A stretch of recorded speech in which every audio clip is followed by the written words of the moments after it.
भगवान, आप एक ही हैं, परंतु अपनी अत्यंत गुणमयी माया शक्ति से इस महदादि संपूर्ण प्रपंच को रचकर अंतर्यामी रूप से उसमें प्रवेश कर जाते हैं और फिर इसके इंद्रियादि असत गुणों में उनके अधिष्ठात्री देवताओं के रूप में स्थित होकर अनेक रूप से भासते हैं। ठीक वैसे ही जैसे तरह तरह की लकड़ियों में प्रकट की हुई आग अपनी उपाधियों के अनुसार भिन्न भिन्न रूपों में भासती है। नाथ, सृष्टि के आरंभ में ब्रह्मा जी ने भी आपकी शरण लेकर आपके दिए हुए ज्ञान के प्रभाव से ही इस जगत को सोकर उठे हुए पुरुष के समान देखा था। दीनबंधो, उन्हीं आपके चरण तल का मुक्त पुरुष भी आश्रय लेते हैं। कोई भी कृतज्ञ पुरुष उन्हें कैसे भूल सकता है। प्रभो, इन सौतुल्य शरीरों द्वारा भोगा जाने वाला इंद्रिय और विषयों के संसर्ग से उत्पन्न सुख तो मनुष्यों में नरक में भी मिला सकता है। जो लोग इस विषय सुख के लिए लालायित रहते हैं और जो जन्म मरण के बंधन से छुड़ा देने वाले कल्पतरु स्वरूप आपकी उपासना भगवत प्राप्ति के सिवा किसी अन्य उद्देश्य से करते हैं, उनकी बुद्धि अवश्य ही आपकी माया के द्वारा ठगी गई है। नाथ, आपके चरण कमलों का ध्यान करने से और आपके भक्तों के पवित्र चरित्र सुनने से प्राणियों को जो आनंद प्राप्त होता है वह निजानंद स्वरूप ब्रह्म में भी नहीं मिल सकता। फिर जिन्हें काल की तलवार काटे डालती है, उन स्वर्गीय विमानों से गिरने वाले पुरुषों को तो वह सुख मिल ही कैसे सकता है। अनंत परमात्मन, मुझे तो आप उन विशुद्ध हृदय महात्मा भक्तों का संग दीजिए जिनका आप में अविच्छिन्न भक्ति भाव है। उनके संग में मैं आपके गुणों और लीलाओं की कथा सुधा को पी पी पर उन्मत्त हो जाऊंगा और सहज ही इस अनेक प्रकार के दुखों से पूर्ण भयंकर संसार सागर के उस पार पहुंच जाऊंगा। कमलनाभ प्रभो, जिनका चित्त आपके चरण कमल की सुगंध में लुभाया हुआ है, वे अपने इस अत्यंत प्रिय शरीर और इसके संबंधी पुत्र मित्र गृह और स्त्री आदि की सुधि भी नहीं करते। अजन्मा परमेश्वर, मैं तो पशु वृक्ष पर्वत पक्षी सरीसृप सर्पादि रेंगने वाले जंतु देवता दैत्य और मनुष्य आदि से परिपूर्ण तथा महदादि अनेक कारणों से संपादित आपके इस सदात्मक स्थूल विश्वरूप को ही जानता हूँ।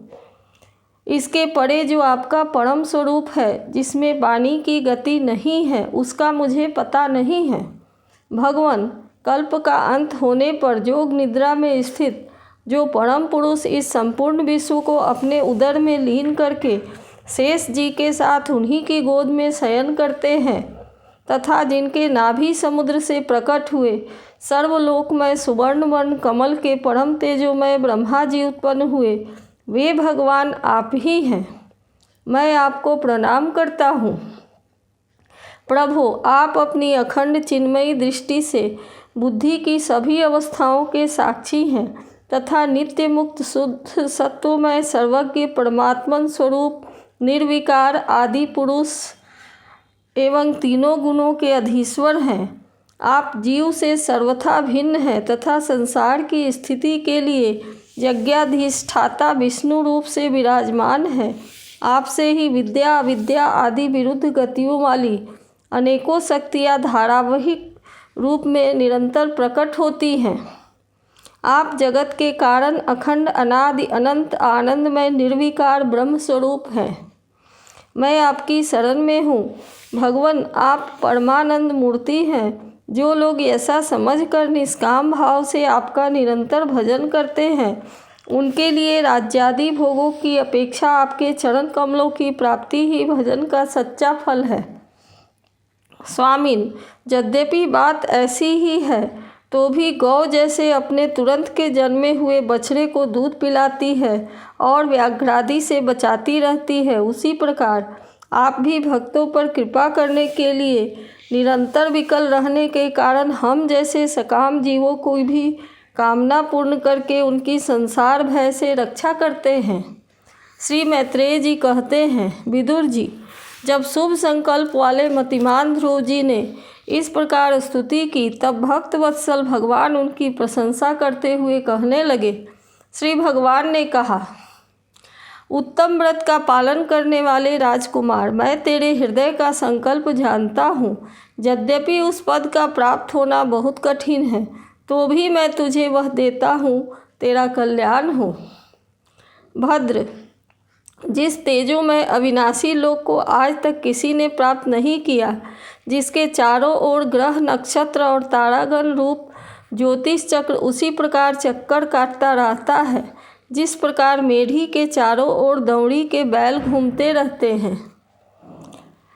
अवान्तर कल्प पर्यंत रहने वाले अन्य लोकों का नाश हो जाने पर भी जो स्थिर रहता है तथा तारागण के सहित धर्म, अग्नि, कश्यप और शुक्र आदि नक्षत्र एवं सप्तर्षिगण जिसकी प्रदक्षिणा किया करते हैं, वह ध्रुवलोक मैं तुझे देता हूँ। यहाँ भी जब तेरे पिता तुझे राज सिंहासन देकर मन को चले जाएंगे, तब तू 36,000 वर्ष तक धर्मपूर्वक पृथ्वी का पालन करेगा। तेरी इंद्रियों की शक्ति ज्यों की त्यों बनी रहेगी। आगे चलकर किसी समय तेरा भाई उत्तम शिकार खेलता हुआ मारा जाएगा, तब उसकी माता सुरुचि पुत्र प्रेम में पागल होकर उसे वन में खोजती हुई दावानल में प्रवेश कर जाएगी। यज्ञ मेरी प्रिय मूर्ति है, तू अनेकों बड़ी बड़ी दक्षिणाओं वाले यज्ञों को द्वारा मेरा यजन करेगा तथा यहाँ उत्तम उत्तम भोग भोग कर अंत में मेरा ही स्मरण करेगा। इससे तू अंत में संपूर्ण लोकों के वंदनीय और सप्तर्षियों से भी ऊपर मेरे निज धाम को जाएगा, जहाँ पहुँच जाने पर फिर संसार में लौटकर आना नहीं होता है। श्री मैत्रेय जी कहते हैं, बालक ध्रुव से इस प्रकार पूजित हो और उसे अपना पद प्रदान कर भगवान श्री गरुड़ध्वज उसके देखते देखते अपने लोक को चले गए। प्रभु की चरण सेवा से संकल्पित वस्तु प्राप्त हो जाने के कारण यद्यपि ध्रुव जी का संकल्प तो निवृत्त हो गया, किंतु उनका चित्त विशेष प्रसन्न नहीं हुआ। फिर वे अपने नगर को लौट गए। विदुर जी ने पूछा, ब्रह्मन, मायापति श्री हरि का परम पद तो अत्यंत दुर्लभ है और मिलता भी उनके चरण कमलों की उपासना से ही है। ध्रुव जी भी सारा सार का पूर्ण विवेक रखते थे, फिर एक ही जन्म में उस परम पद को पा लेने पर भी उन्होंने अपने को अकृतार्थ क्यों समझा। श्री मैत्रेय जी कहते हैं, ध्रुव जी का हृदय अपनी सौतेली माता के वाग्बाणों से बिंध गया था तथा वर मांगने के समय भी उन्हें उनका स्मरण बना हुआ था। इसी से उन्होंने मुक्तिदाता श्री हरि से मुक्ति नहीं मांगी। अब जब भगवत दर्शन से वह मनोमलिन्य दूर हो गया तो उन्हें अपनी इस भूल के लिए पश्चाताप हुआ।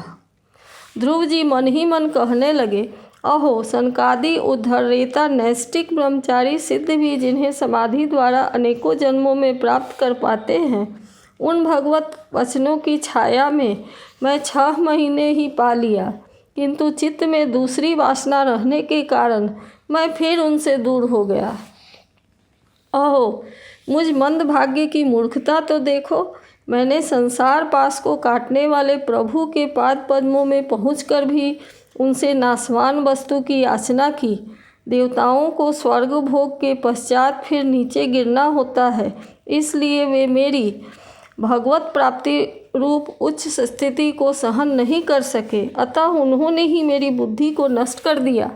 तभी तो मुझे दुष्ट ने नारद जी के यथार्थ बात भी स्वीकार नहीं की।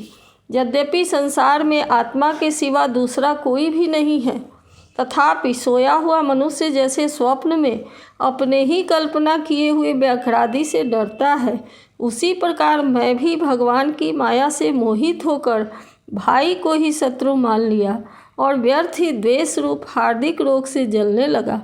जिन्हें प्रसन्न करना अत्यंत कठिन है, उन्हीं विश्वात्मा श्री हरि को तपस्या द्वारा प्रसन्न करके मैंने जो कुछ मांगा है वह सब व्यर्थ है।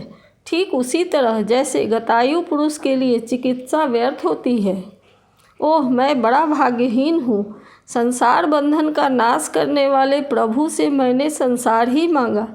मैं बड़ा ही पुण्यहीन हूँ। जिस प्रकार कोई कंगला किसी चक्रवर्ती सम्राट को प्रसन्न करके उससे तुष सहित चावलों की कनी मांगे। उसी प्रकार मैंने भी आत्मानंद प्रदान करने वाले श्रीहरि से मूर्खतावश व्यर्थ का अभिमान बढ़ाने वाले उच्च पदादि ही मांगे हैं।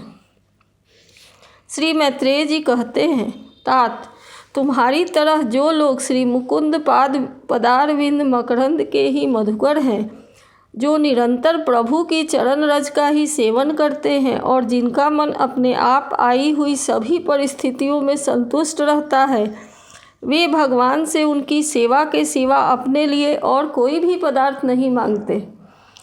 इधर जब राजा उत्तानपाद ने सुना कि उनका पुत्र ध्रुव घर लौट रहा है, तो उन्हें इस बात पर वैसे ही विश्वास नहीं हुआ जैसे कोई किसी के जमलोक से लौटने की बात पर विश्वास न करे। उन्होंने यह सोचा कि मुझ अभागे को ऐसा भाग्य कहाँ, परंतु फिर उन्हें देवर्षि नारद की बात याद आ गई। इससे उनका इस बात में विश्वास हुआ कि वे आनंद के वेग से अधीर हो उठे। उन्होंने अत्यंत प्रसन्न होकर यह समाचार लाने वाले को एक बहुमूल्य हार दिया। राजा उत्तानपाद के पुत्र का मुख देखने के लिए उत्सित होकर बहुत से ब्राह्मण, कुल के बड़े बूढ़े, मंत्री और बंधुजनों के साथ लिया तथा एक बढ़िया घोड़ों वाले सुवर्ण जटित रथ पर सवार होकर वे झटपट नगर के बाहर आए। उनके आगे आगे वेदध्वनि होती जाती थी तथा शंख, दुंदुभी एवं बंसी आदि अनेकों मांगलिक बाजे बजते जाते थे। उनकी दोनों रानियां सुनीति और सुरुचि भी सुवर्णमय आभूषणों से विभूषित हो राजकुमार उत्तम के साथ पालकियों पर चढ़कर चल रही थी। ध्रुव जी उपवन में आ पहुँचे। उन्हें देखते ही महाराज उत्तानपाद तुरंत रथ से उतर पड़े। पुत्र को देखने के लिए वे बहुत दिनों से उत्कंठित हो रहे थे।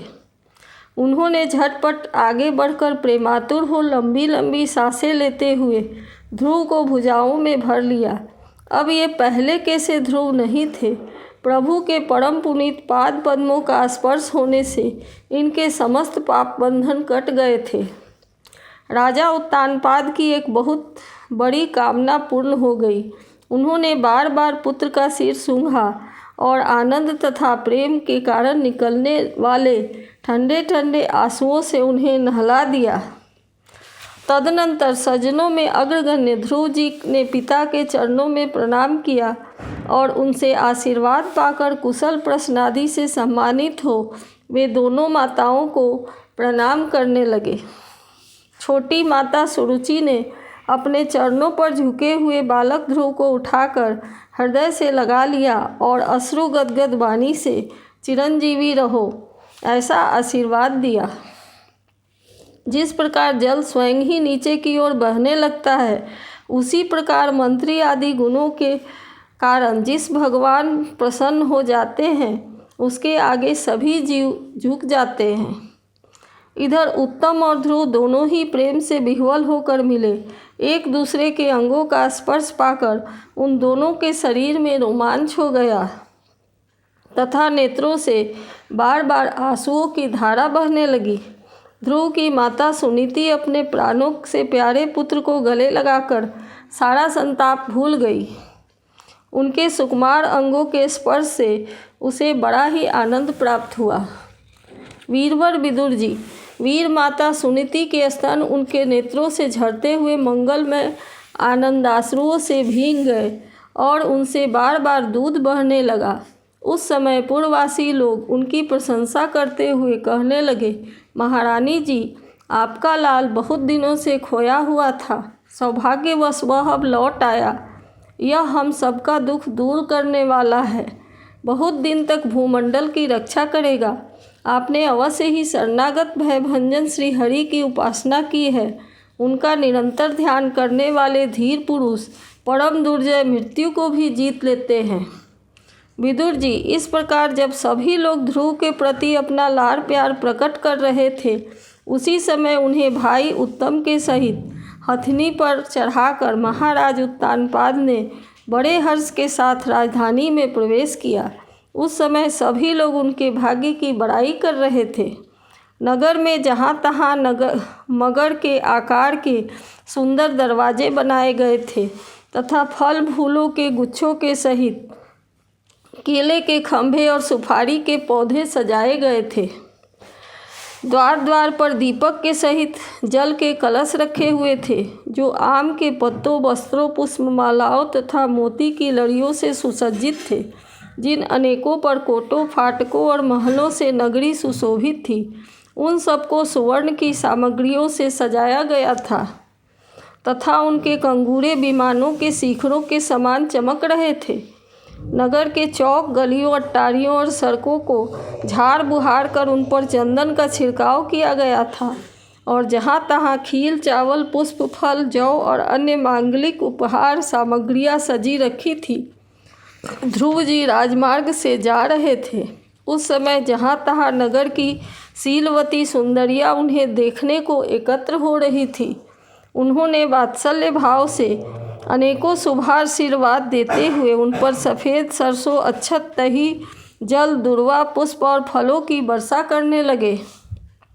इस प्रकार उनके मनोहर गीत सुनते हुए ध्रुव जी ने अपने पिता के महल में प्रवेश किया। वह श्रेष्ठ भवन महामूल्य मणियों की लड़ियों से सुसज्जित था। उसमें अपने पिताजी के लाड़ प्यार का सुख भोगते हुए वे उसी प्रकार आनंदपूर्वक रहने लगे जैसे स्वर्ग में देवता लोग रहते हैं। वहाँ दूध के फेन के समान सफ़ेद और कोमल शैयाएँ, हाथी दाँत के पलंग, सुनहरी कामदार पर्दे, बहुमूल्य आसन और बहुत सा सोने का सामान था। उनकी स्फटिक और महामरकत मणि पन्ने की दीवारों में रत्नों से बनी हुई स्त्री मूर्तियों पर रखे हुए मणिमय दीपक जगमगा रहे थे। उस महल के चारों ओर अनेक जाति के दिव्य वृक्षों से सुशोभित उद्यान थे, जिसमें नर और मादा पक्षियों का कलरव तथा मतवाले भौरों का गुंजार होता था। उन बगीचों में वैदुर्यमणि पुखराज की सीढ़ियों से सुशोभित बावलियाँ थी, जिसमें लाल, नीले और सफ़ेद रंग के कमल खिले रहते थे तथा हंस, कारंडव, चकवा एवं सारस आदि पक्षी क्रीड़ा करते रहते थे। राजर्षि उत्तानपाद ने अपने पुत्र के अति अद्भुत प्रभाव की बात देवर्षि नारद से पहले ही सुन ली थी। अब उसे प्रत्यक्ष वैसा ही देखकर उन्हें बड़ा आश्चर्य हुआ।